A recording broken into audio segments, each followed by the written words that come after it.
Kronos tried to restrain himself, but finally he couldn't stand it any longer.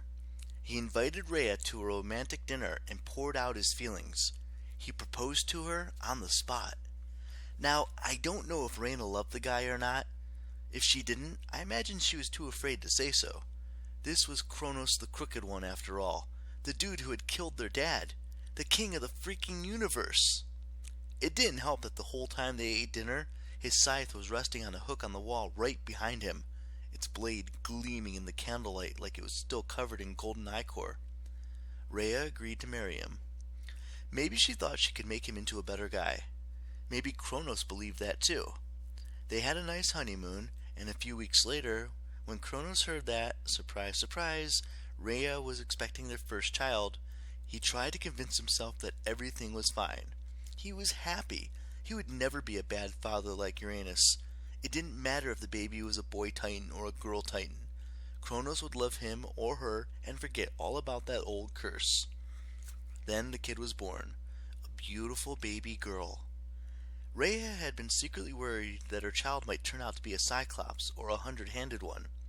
Maybe Kronos had been stressing about that too, but nope, the child was perfect. In fact, she was a little too perfect. Rhea named her Hestia. She swaddled the baby in soft blankets and showed her around to Papa. At first, Kronos smiled. The kid was not a monster. Sweet! But as he tickled her chin and looked into her eyes and made the usual goo-goo noises, Kronos realized Hestia wasn't exactly a titan. She was smaller than a titan baby, but heavier and perfectly proportioned. Her eyes were much too intelligent for a newborn. She radiated power. With Kronos' understanding of time, he could easily envision what this girl would look like when she grew up. She would be smaller than a titan, but capable of great things. She would surpass any titan at whatever she chose to do. Hestia was like an improved version of the Titans. Titan 2.0, the next big thing. In fact, she wasn't a titan at all. She was a goddess, the first member of an entirely new branch of immortal evolution. Looking at her, Kronos felt like an old cell phone staring at the latest model smartphone. He knew his days were numbered. His proud papa smile faded. The kid could not be allowed to grow up, or the prophecy of Uranus would come true. Kronos had to act fast. He knew Rhea would never agree to have her child killed, and she'd brought those stupid lions with her as usual. He couldn't have a fight in the throne room. Besides, he couldn't reach for a scythe while holding the baby. He had to get rid of Hestia immediately and irreversibly. He opened his mouth, super wide, wider than he even realized he could. His lower jaw was hinged like one of those massive snakes that can eat a cow. He stuffed Hestia in his mouth and swallowed her whole. Just like, gulp, she was gone. As you can imagine, Rhea completely freaked. "My baby!" she screamed. You just... "Oh, wow," Kronos belched. "My bad, sorry." Rhea's eyes bugged out. She screamed some more.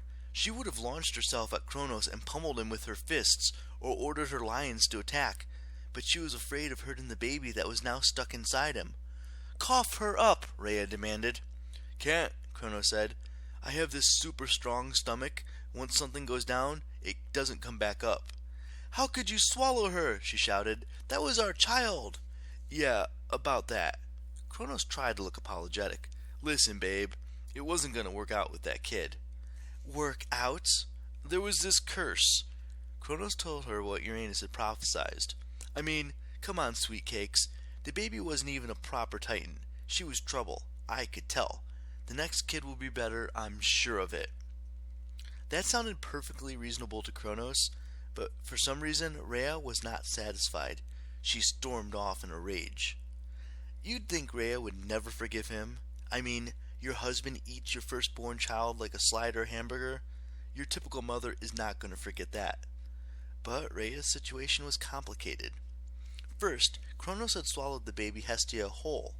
Hestia, like her parents, was technically immortal. She couldn't die, even inside of her father's stomach. Gross in there? Yes. A little claustrophobic? You bet. But fatal? No.